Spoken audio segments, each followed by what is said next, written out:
Hello everyone, सभी को मेरी तरफ से नमस्कार। आज मैं आप लोगों के लिए एक वीडियो लेकर आई हूँ जिसमें मैं बताने वाली हूँ कि कैसे हम लोग हमारी क्लास 12 की जो हिस्ट्री होती है एनसीईआरटी की, उसके 3 पार्ट्स होते हैं। First part themes in Indian history, part 1, part 2 and part 3, कुछ इस तरीके से वो डिवाइडेड है।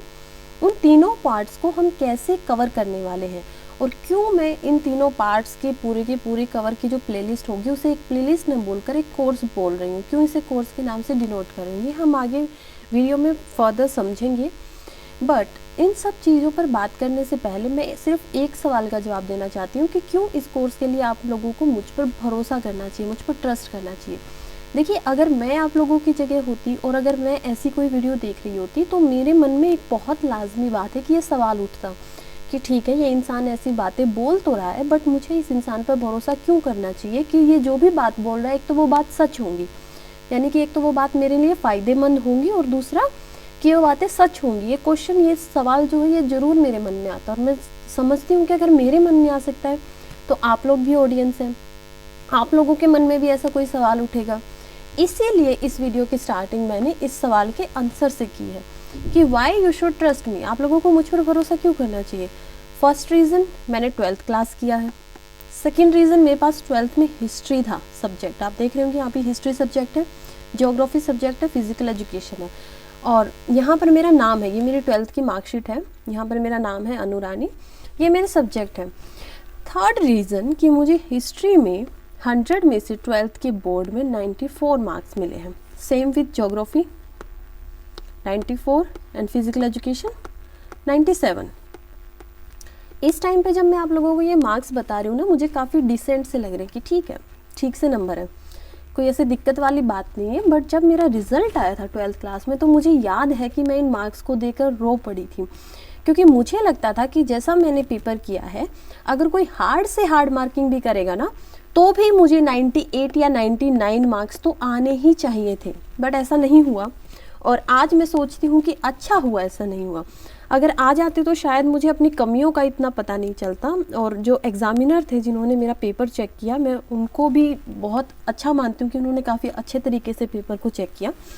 ऑल्दो कुछ मैंने अलग टेक्निक्स थी जो फिज़िकल एजुकेशन के लिए यूज़ की थी, बट मैं शायद वो टेक्निक्स को, उन चीज़ों को हिस्ट्री और ज्योग्राफी में यूज़ करना भूल गई थी, मतलब क्योंकि मैंने इन दो पेपर का बहुत प्रैक्टिस किया था और बहुत प्रैक्टिस करने के बाद मुझे लगा कि इतना बहुत है, ठीक है, और अब मुझे एग्ज़ाम दे देना चाहिए और इससे ज़्यादा मैं नहीं पढ़ पाऊँगी। बट ये सारी बातें होने के बाद जो मैंने फ़िज़िकल एजुकेशन में था वो कुछ और टेक्निक्स का यूज़ किया था जो मैं आप लोगों को धीरे धीरे बताती जाऊँगी आगे चलकर कि कैसे आप लोगों को पढ़ाई करनी चाहिए। ऑल्दो मैं एक बात यहाँ पर क्लियर करना चाहती हूँ कि आप लोग प्लीज़ जो भी इस वीडियो को देख रहे हैं, अगर वो 12th के बच्चे हैं और वो चाहते हैं कि मैं उनको पढ़ा रही हूँ और वो मेरी वीडियोस को आगे देखना चाहते हैं, प्लेलिस्ट को देखना चाहते हैं, तो मैं उनसे एक ही विनती कर रही हूँ कि आप मुझे एज ए टीचर ना समझें, मुझे एक मेंटोर की तरह ले और जो भी आप लोगों के मन में क्योरी हो वो क्योरी आप मेरे कमेंट बॉक्स में डालें और मैं आप लोगों को उसका जवाब दूँगी या कोई वीडियो अलग से उस पर बनाऊँगी। तो आगे बढ़ते हैं, why you should trust me. आगे मैंने क्या किया, 12th क्लास मैंने किया। उसके बाद जैसे कि आप लोगों को पता है कि हिस्ट्री में मेरा इंटरेस्ट था 12th क्लास में, मेरे डिसेंट से मार्क्स आए हुए थे, तो मैंने एडमिशन लिया lady Shri Ram college for women, university of Delhi में, और वहाँ से मैंने BA हिस्ट्री ऑनर्स से अपनी ग्रेजुएशन की। आई थिंक इतना बहुत होगा कि आप लोगों को मुझ पर ट्रस्ट क्यों करना चाहिए या फिर ये कोर्स जो होगा वो आप लोगों के लिए फ़ायदेमंद क्यों होगा, इस बात को प्रूव करने के लिए। आगे चलते हैं, अब कोर्स के बारे में समझते हैं कि मैंने इसको कोर्स क्यों कह रही हूँ या इसमें हम कैसे पढ़ने वाले हैं। फर्स्ट चीज़ देख रहे हैं, ये मॉडर्न इंडिया का जो हमारी बुक है हिस्ट्री की, उसका फर्स्ट चैप्टर है, यानी कि ये चैप्टर वैसे तो 10th चैप्टर है, बट जब हम मॉडर्न इंडिया की बुक को खोलते हैं, पार्ट 3 को खोलते हैं, तो उसमें ही फर्स्ट चैप्टर है। दोनों इंग्लिश एंड हिंदी में आप लोग देख पा रहे हैं क्योंकि दोनों लैंग्वेजेस में हम पढ़ने वाले हैं। तो फर्स्ट यहाँ से मैं आपको बताना चाहती हूँ कि मैंने ये स्क्रीनशॉट क्यों लिया है दोनों बुक का। तो ये कंटेक्स्ट का पेज है बुक के, उसमें अगर हम इंग्लिश से स्टार्ट करते हैं, in this chapter you will see what colonial rule meant to those who lived in countryside, यानी कि इस अध्याय में आप ये देखेंगे कि औपनिवेशिक शासन का अर्थ उन लोगों के लिए क्या था जो देहात में रहते थे। ठीक है, ये क्या होता है बेसिकली, इसमें आप लोगों को बताया जाता है कि आगे चैप्टर में आप पढ़ने क्या वाले हैं, कंटेक्स्ट इसीलिए बोला गया ना। हम क्या करेंगे कि हम ऐसे बुक को पढ़ेंगे। ये बुक आप लोगों ने पहले पढ़ ली होगी, अभी तक आप स्कूल में गए होंगे, आपने इसकी रीडिंग ले ली होंगी, तो मैं इसको आपको पढ़ाने वाली नहीं हूँ, ठीक है। या फिर इस चीज़ का आप सेल्फ रीड भी कर सकते हैं। मैं ये आपको चैप्टर वाइज नहीं पढ़ाने वाली हूँ कि इसमें क्या बोल रहे हैं, इसमें क्या नहीं बोल रहे। आप लोग खुद इसकी सेल्फ रीडिंग कीजिए, अगर आप लोगों ने नहीं की है तो, या फिर आपके स्कूल में पढ़ा रहे हैं वहाँ से आप पढ़िए। मैंने क्या किया था ना कि मैं एज अ प्लेयर, मैं एक वॉलीबॉल की प्लेयर थी, और मेरा जो 12th के टाइम पर मैं 6 महीने थी वो मैं पंजाब में थी, और वहाँ पर कोई स्कूल नहीं लगता था। पंजाब में साई के अंदर थी, स्पोर्ट्स अथॉरिटी ऑफ इंडिया, वहाँ पर गेम करती थी, मेरा सिलेक्शन हुआ था। और मैंने ये जो सारा के सारे चैप्टर्स किए थे ना वो सेल्फ रीड किए थे, क्योंकि ना ही उस टाइम पे कोई ऑनलाइन क्लासेस होती थी, ऐसा कोई सिस्टम नहीं होता था। तो मैं खुद प्रैक्टिस करने के बाद वहाँ पर आके हॉस्टल में आके 2-3 घंटा, जितना भी टाइम मिलता, 5-6 घंटा करके खुद पढ़ती थी चैप्टर्स को। और इसीलिए शायद मैं अभी बोल रही हूँ कि आप लोगों को सेल्फ स्टडी की ज़रूरत है, सेल्फ रीडिंग की ज़रूरत है। अगर मैं ही आप लोगों को बताती जाऊँगी तो आप लोग उतना नहीं समझ पाएंगे। तो हम क्या करने वाले हैं कि ऐसे पढ़ेंगे, आप लोग पढ़ चुके हैं। इसके बाद मैं क्या करूँगी कि यहाँ से इस पूरे के पूरे जो ये भी पोर्शन दिया गया, इसमें से MCQ क्वेश्चंस बनाऊँगी। तो हम जो अपनी NCERT को कवर करने वाले हैं पूरा का पूरा, वो सबसे पहले MCQ क्वेश्चन से करने वाले हैं, ठीक है। फॉर एग्जाम्पल देखिए, ये कंटेक्स्ट था, हमने थोड़ा सा पढ़ा, उसी से मैंने एक क्वेश्चन बनाया। कहाँ से बनाया, एक बार क्वेश्चन को पहले पढ़ लेते हैं। The hills of Rajmahal were known as a zone where people were hostile, who were this hill folks. यानी कि जो राजमहल की पहाड़ियाँ थी वो एक ऐसी जगह मानी जाती थी जहाँ के जो लोग थे उनका व्यवहार थोड़ा सा शत्रुतापूर्वक था। और ये जो पहाड़ी लोग थे वो लोग कौन थे? संथाल थे, पहाड़ीज थे, जोतदार थे, बरगादार्स थे। इस पर बाद में बात करेंगे, पहले वापस इसी जगह पर आते हैं। अब यहाँ से ये क्वेश्चन कैसे बन गया, देखिए यहीं पर आइए, बिल्कुल स्टार्टिंग में जहाँ तक हमने लास्ट में छोड़ा था पढ़ना वहीं से शुरू करते हैं। You will meet the zamindars of Bengal, travel to Rajmahal hills where the Paharis, देखिए Rajmahal hills where the Paharis and Santhals lived and they move west to Deccan, यानी कि वो वेस्ट से डेक्कन की तरफ जा रहे थे। यहाँ पर देख लीजिए, उन राजमहल की पहाड़ियों की हम लोग इस पाठ में जो वो यात्रा करेंगे जहाँ पहाड़ियाँ और संथाल लोग रहते थे, और फिर वहाँ से दक्कन की ओर आगे बढ़ेंगे, ठीक है। अब ये क्वेश्चन आ गया ना, यहाँ पर देखिए बिल्कुल बताया गया कि राजमहल की पहाड़ियाँ, यहाँ पर मैंने क्या पूछा है, हिल्स ऑफ राजमहल, और वहाँ के लोग किनको बताया गया, पहाड़ियाँ और संथाल लोग। अगेन संथाल एंड पहाड़िया, यानी कि अगर हम ऑप्शन देखते हैं ओनली ए, क्या वो सिर्फ संथाल थे? नहीं, पहाड़िया लोग भी वहाँ पर रहते थे। ए एंड बी, तो हमारा आंसर क्या होगा, ऑप्शन 2। ऐसे हम लोग इसे कवर करेंगे और मैं आप लोगों को इसी में सारी बातें बताती जाऊंगी। अब जैसे यहाँ पर 2 क्वेश्चंस आ गए, अभी तो मैं ये सिर्फ फॉर एग्जांपल के लिए आप लोगों को दिखा रही हूँ। जोतदार कौन होते थे ये आप लोगों ने आगे जाकर, जब हम जमींदार का चैप्टर पढ़ेंगे उसके बाद ऑक्शन आएगा, और उसके बाद जमींदार से रिलेटेड नेक्स्ट ही जो सब टॉपिक आएगा चैप्टर में वो होगा जोतदार्स, यानी कि राइज ऑफ जोतदार्स, या फिर उसकी सब हेडिंग होगी जोतदारों का उदय। ये आपने पढ़ा होगा। हम इसे MCQ के थ्रू ही थोड़ा सा इसके अंदर घुसकर इन्हें पढ़ेंगे कि अच्छा ऐसे राइज हुआ था, ये बातें थी, 4-5 लाइन में एक बार थोड़ा सा रिवाइज करेंगे। ये 4th जो ऑप्शन है बरगादार्स, मैं श्योर हूँ कि जिन भी बच्चों ने 5-6 बार NCERT की रीडिंग नहीं ली है वो शायद इस वर्ड के मीनिंग को नहीं जानते होंगे। तो ऐसे ऐसे वर्ड मैं इसीलिए लेके आ रही हूँ ताकि आप लोग जो हैं, जो रीडिंग नहीं कर पाए हैं बहुत ध्यान से, उन लोगों को हम एक्सप्लेन कर पाएँ इसी MCQ के थ्रू के, ठीक है। बरगादार्स कौन थे? जो जोतदार लोग थे, वो अपना एक लैंड जो होता था वो उसको काइंड ऑफ एक ऐसे लोग आते थे वहाँ पर, बरगादार्स बोलते थे या आहिरिया लोग उनको बोलते थे, जो वहाँ पर आकर खेती करते थे, क्योंकि जोतदार तो इतने बड़े लैंड पर खुद खेती नहीं कर सकते थे ना, जैसे जमींदार लोगों के यहाँ पर भी लोग होते थे जो काम करते थे उनके लिए। और ये बरगादार जो थे वो आधा अपने ही सब कुछ लेके आते थे, उनका खुद का हल होता था, खुद का सामान होता था जिससे वो काम कर सके खेत में, और आखिर में जाते टाइम वो हाफ पोर्शन जो खेती का होता था वो खुद अपने पास रख लेते थे, और जो हाफ पोर्शन जो बच जाता था वो उसको क्या करते थे, जोतदारों को दे जाते थे। तो ये बरगादारों का मीनिंग्स था। अब जिन बच्चों को ये ध्यान नहीं दिया होगा, क्योंकि एक ही लाइन में NCERT में खत्म कर दिया गया है कि ठीक है बरगादार्स कौन थे, जिन्होंने बहुत ध्यान से नहीं पढ़ा वो नहीं समझ पाए होंगे। तो हमारा मेन मोटिव यही है कि जिन वर्ड्स को या जिन चीज़ों को हम भूल सकते हैं हम उन्हीं पर ज़्यादा फोकस करेंगे MCQs के थ्रू, ताकि पूरी NCERT हमें बहुत अच्छे से समझ में आए। फॉर एग्जाम्पल एक और एग्जाम्पल ले लेते हैं। हमारा चैप्टर क्या होता है, चैप्टर एक तरीके से टॉपिक हो गया, टॉपिक के अंदर बहुत सारे सब टॉपिक हो गए, जैसे कंटेक्स्ट आ गया, उसके बाद हम जब आगे बढ़ेंगे ना तो अगला सब टॉपिक लेंगे और उससे 1 2 3 4 5 या जितने भी एमसीक्यू बन सकते हैं उतने एमसीक्यू बनाएंगे। जैसे नेक्स्ट जो हमारा सब टॉपिक होता है वो है बंगाल एंड द जमींदार्स, यानी बंगाल और वहाँ के जमींदार। अब यहाँ पर मैंने एक क्वेश्चन बनाया वहीं से, बिल्कुल अगर आप लोग एनसीईआरटी खोलेंगे तो बिल्कुल जो स्टार्टिंग की लाइन्स है ना वहीं से ये एमसीक्यू बना है। जैसे इसमें इस एमसीक्यू का 2 पार्ट्स हैं। First part is colonial rule was first established in Calicut. इसमें बोला गया है कि जो औपनिवेशिक शासन था, कॉलोनियल मतलब औपनिवेशिक, रूल मतलब शासन, वो सबसे पहले स्थापित हुआ था कालीकट के अंदर। ठीक है, नेक्स्ट हम देखते हैं इसी का सेकंड पार्ट दिया एमसीक्यू का। In Bengal the earliest attempts were made to regime a land rights and a new revenue system, which of the statement is correct. यानी कि बंगाल में ही जो सबसे पहले अटेम्प्ट किए गए थे वो नए जो रेवेन्यू सिस्टम था या नए जो जमीन के अधिकार थे उनको थोड़ा सा चेंज करने के लिए बनाए गए थे। ठीक है, वहाँ पर नया कुछ लाने की कोशिश की गई थी। तो अब आप ये एक बात बताइए कि इनमें से ठीक कौन सी है। सबसे पहला ऑप्शन ए, क्या सिर्फ ए ठीक है, यानी कि जो ये है ऑप्शन 1 यही ठीक है। ऑप्शन बी बोल रहा है कि सिर्फ ऑप्शन 2 ठीक है। ऑप्शन सी बोल रहा है कि दोनों ठीक है और ऑप्शन डी बोल रहा है कि दोनों गलत है, यानी कि इनमें से कोई भी ठीक नहीं है।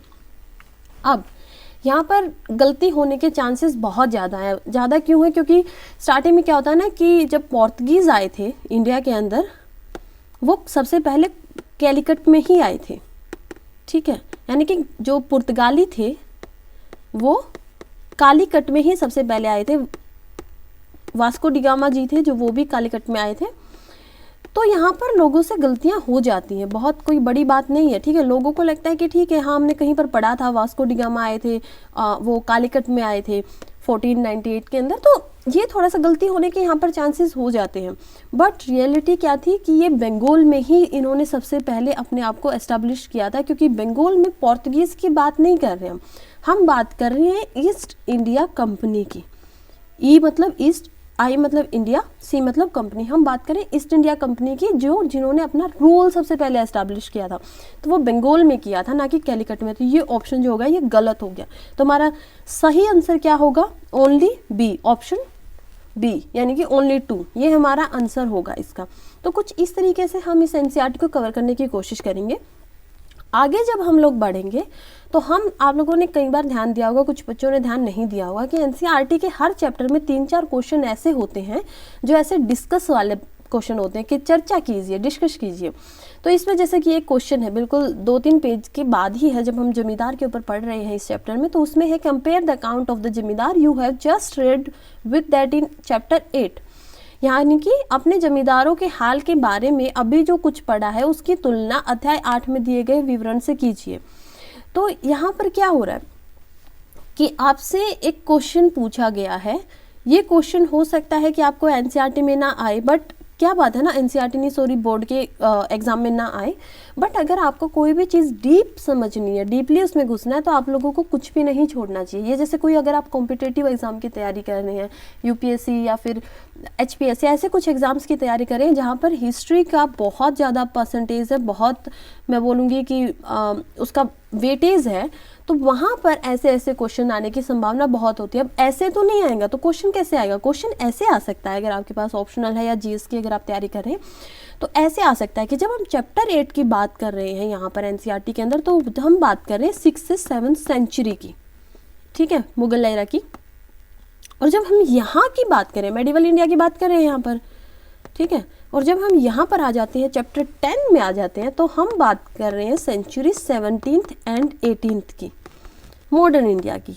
तो अब ये डेफिनेटली जो हमसे बात पूछना चाह रहा है वो ये पूछना चाह रहा है कि ये आप लोग एक बार कंपेयर कीजिए कि 6-7 सेंचुरी में जो जमींदार थे उनका जो हाल था और जो 17th-18th सेंचुरी में जमींदार से उनका जो हाल था, उसमें क्या समानताएं हैं, क्या डिफरेंस है, या कैसे उनका एवोल्यूशन हुआ, कैसे वो लोग आगे बढ़े, कैसे उनके पास पावर आई, कैसे या उनकी पावर कम हुई, यानी कि ख़त्म होने के कगार पर आ गई। यहाँ पर हमने देखा ना कि उनकी पावर ख़त्म हो रही है 17th-18th सेंचुरी में, इस चैप्टर में हम पढ़ रहे हैं जब। तो ये इस तरीके का क्वेश्चन बन रहा है। हालांकि हम इसे इग्नोर कर देते हैं, बट ऐसे हमें इसको इग्नोर नहीं करना चाहिए। अगर हमें डीपली इस एनसीईआरटी को पढ़ना है, तो अगर हमें कहीं पर कल को जाकर किसी कॉम्पिटिटिव एग्जाम की हम तैयारी करने की सोच रहे हैं या हम कर रहे हैं अभी भी, तो हमें ऐसे क्वेश्चंस को इग्नोर नहीं करना चाहिए, क्योंकि ऐसे ही क्वेश्चन बनाए जाते हैं। आगे बढ़ते हैं।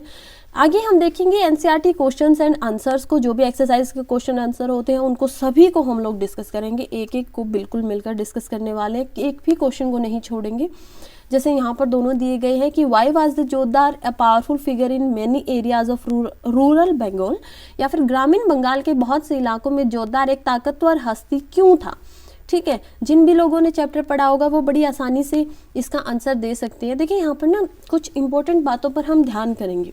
जैसे कि यहाँ पर अगर हम ध्यान दें तो यहाँ पर लिखा है आंसर इन 100 to 150 वर्ड्स, यानी कि 100 से 150 शब्दों में इसका उत्तर दीजिए।